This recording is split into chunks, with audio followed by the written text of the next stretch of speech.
Amahoro kuri mwebwe mwese bakunzi b'ibiganiro vya radio televiziyo Isanganiro, reka twongere tubaha ikaze muri uyu mwanya wo kubashikiriza amakuru mu rurimi rw'ikirundi. Amakuru yo kuri uyu munsi nayo turahera kuri zingingo nkuru zikurikira. Inama nshingamateka yemeje ku muhingamo kuri uyu wa gatanu integuro y'itegeko rigenga ibijanye n'imigenderanire y'u Burundi n'andi makungu. Iyo nteguro y'itegeko yasiguwe n'umushikiranganje ajejwe ibijanye n'imigenderanire y'u Burundi n'andi makungu Albert Shingiro, ahavuga ko ije gukosora utunenge twibonekeza muri ico gisata. Naishirahamwe rikurikiranira hafi ibijanye n'igitegwa c'ipampa ngo rimaze imyaka ishika kuri 10 rikora rihomba. Umuyobozi mukuru w'iryo shirahamwe Koje Kwakavuga ariko ko bizeye ko muri iyi sizeni umwimbu uzoba wifashe neza ugereranije n'isizeni yaheruka. Mukanya ni nkuri mwimwe ukwayo.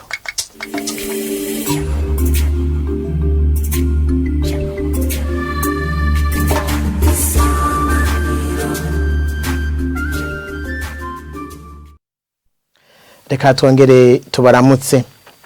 Ano makuru tuyahere mu gisata c'imigenderanire y'u Burundi n'andi makungu. Inama nshingamateka yemeje ku muhingamo kuri wa gatanu integuro y'itegeko rigenga ibijanye n'imigenderanire y'u Burundi n'ayandi makungu. Iyo nteguro y'itegeko ikaba yasiguriwe abashingamateka n'umushikiranganje ajejwe ibijanye n'imigenderanire y'u Burundi n'andi makungu Albert Shingiro, akaba yavuze ko ije gukosora utunenge twahora twibonekeza muri ico gisata ndetse no gushiraho amategeko akomeye ku bakozi bo muri ico gisata. Nayo bamwe mu mashingamateka bakaba bagarutse ku bijanye n'amatongo canke inyubako z'ubuserukizi mu bindi bihugu zigurishwa canke zikanyagwa. Ni nkuru tubaza Elinibel Nibigira.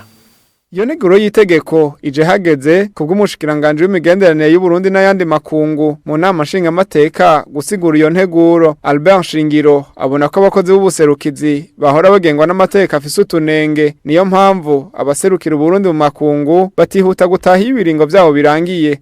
Muravye kuva 1980 gushika hafi 2010 turavye les statistiques z'abadiplomate batashe ku vy'ukuri ntibarenga nka 15%. Benshi bahezeyo bagaca wahora umuserukizi w'igihugu kuwa kabiri kuwa gatatu mandi gahera ugacuja kwishikana nk'umurefije. Nimba iryo tegeko rije kurondera itunganywa ryiza ry'imigenderanire y'u Burundi n'ayandi makungu, bamwe mu bashingamateka bagaruka ku itongo ryegukira ubuserukizi bw'u Burundi i Kinshasa ryoba ryaranyazwe. Umushingamateka Gaston Sindimwo ashaka kumenya byinshi ku kizokurikira. Kinshasa hariho izo ambasade zari zafashwe canke zatewe canke zanyazwe. Ico kibazo coba gishitse aho umushikiranganje Shingiro arahumuriza ko ikibazo kijanye n'izimangana ry'iryo tongo ry'amahare 60 kizoba catoye inyishu imbere y'uko no mwaka urangira nkuko vyemewe na Republika ya Demokarasi ya Kongo, inyuma yaho leta y'u Burundi igabishirije ko ishobora kugira ingere ku yindi hari mu kwezi kwa kane no mwaka. Ariko umushingamateka Janvier Ndirahisha agaruka ku nyubako yarimwe ubuserukizi bw'u Burundi mu Bufaransa yagurishijwe, ubuserukizi bukungururizwa mu minyaganyaga. Mu Bufaransa ahantu ambasade y'u Burundi iri yarateye isoni kuri Faransa n'igihugu dufashanye byinshi byo byiza bize yuko ambasade yo hapfa bakashira harweze. Bitesha iteka Burundi n'ubwigenge bwaco nkuko avyemeza umushikiranganje Albert Shingiro, ahagasezerana ko ariko hararondegwa ikibanza kibereye. Abwira yuko ivyo bintu byarabaye mu ntwaro ziherutse, aho umu ambassadeur yarari ico gihe sino kugenda muvuga izina mwamwe muramuzi, yashoboye kugurisha iyo nzu y'ubuserukizi. Yari ahantu heza cyane muri quartier nziza imeze nk'ikiriri, acaja kugura yindi ahantu hameze nko mu Kinama na Karontanze. Aho rero uwo muntu yabikoze aracariho mugabo mu bisanzwe novuga ko yivye igihugu kuko naje narahagendeye na ahantu hateye isoni.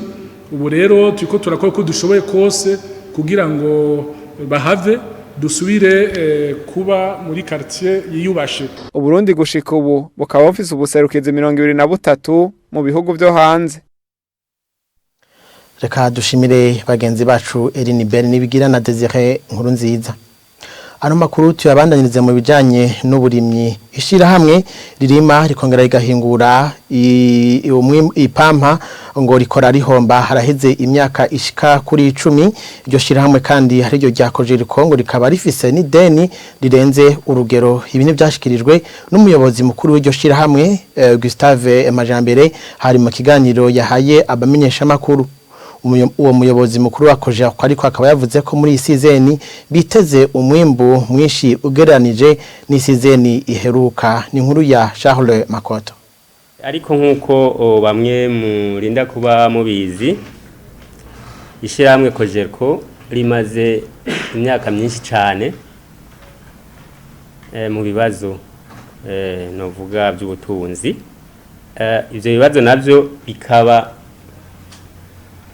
bidatuma Kojerko ishobora kurangura imirimo yashinzwe neza. N'ivyo bibazo kubarira yuko yaheze imyaka irenga 10 iri ku rugero nuvuga rw'amadeni icyo two kwita taux d'endettement nini ya cyane. Harabaye ibibazo nko kubura amatongo yo kwagura indimiro. Harabaye ibyo kubura ifumbire yo gukoresha yo gufumbira indimiro. Harabaye ibyo kubura hakiri kare imiti yabonetse tukaba twayironse iteba.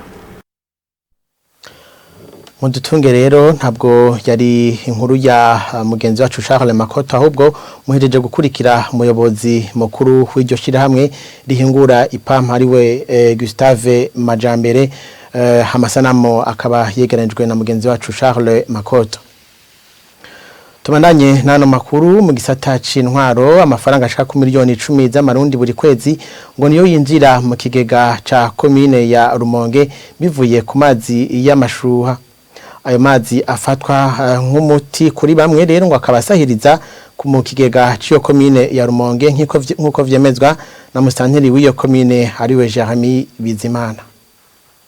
Ayo mazi rero twavuga yuko ahava twaciye tuhafata cyane gose nk'ibibanza by'iratiro kuko benshi barahipfuza bakahaza. Hano camvuga nk'amashuha yo kumugara twaciye tugira umugambi commune irahategura kugira habe ikibanza cy'iratiro koko abantu rero bavuye mu mihingo myinshi y'igihugu baraza n'abavuye hanze baraza kugira ngo baje muri ico kibanza kuko kiretse nuko ari kibanza cy'iratiro asanzwe ari n'umuti kuko n'abaganga bamwe bakaruhariwe barahimiriza bene igihugu canka abagwayi yuko baza muri ico kibanza. Muri ico gihe rero twebwe commune ciharonkera koyoko tukaca turonka amafaranga ikiga ca commune kikabomboka hanyuma tukaza dukora imigambi y'iterambere ya bene igihugu bivanye n'amafaranga tuharonka. Dufise ahantu hari amasoko y'amashuha hatatu muri commune Rumonge. Hariho n'abafata amahoteli kuko ubu bariko barubakayo n'amahoteli ku bwinshi kugira ngo ingenzi zihahurumbira zironke aho zirara. Aho nagombye kuvuga yuko mu weekend ariho turonka amafaranga menshi. Mu kwezi dushobora kuronka amafaranga angana ni miliyoni 10. Turafise imigambi rero yo kuhategura kugira tuhategure neza, tuhubake neza, twubake iyindi piscine nziza, hanyuma tuhagirire pavage, tuhashiraho n'amamire ku buryo haba ikibanza cy'iratiro, tuhagirire isuku rikwiye ku buryo n'ingenzi zose zihahurumbira ari ahantu hateguye neza. Mu makuru yo mu makungu naho mu gihugu ca Guinea umuryango w'ibihugu vya Afrika yo mu burengero birasaba ko ikiringo c'imfata kibanza coba kigufi. Ivyo bihugu bigasaba ko hakuye gutunganywa amatora mu kiringo kitarengeje amezi 6. Ivyo bakaba bishikirije nyuma yaho hari umugwi w'abasirikare ukuriye ku butegetsi uwahari umukuru w'ico gihugu Alpha Condé Lidi Gahimbare. Mu kiringo kidashikana indwi zibiri gusa inyuma yo gutembagaza ubutegetsi mu gihugu ca Guinea abo batembagaje ubutegetsi bariko bakurikiranwa n'umuryango ugizwe n'ibihugu bya Afrika y'uburengero. Uwo muryango ukaba wafashe ingingo yo guhagararira neza amatungo yatanzwe n'abashigikiye abatembagaje ubutegetsi gushika hafashwe ingingo zishasha. Igihugu ca Guinea kikaba carahagaritswe mu bikorwa byose bigihuza n'ibindi bihugu byo muri Afrika. Abasirikare bafashe ubutegetsi bakaba batashikanye ivyo biyemeje gushikiriza igihugu abasivile nk'uko bari bavyemeye bagifata ubutegetsi igerekezo ya 5 ku kwezi kw'icenda. Ashikiriza ikiganiro kwamenyesha makuru urongoye umugwi wa CEDEAO yamenyesheje ko abakuru b'ibihugu bari muri uwo muryango wa CEDEAO bahurije ko ikiringo c'intwaro yifata kibanza coba kigufi, gitegezwa kuba kigufi cyane kitarenza amezi 6.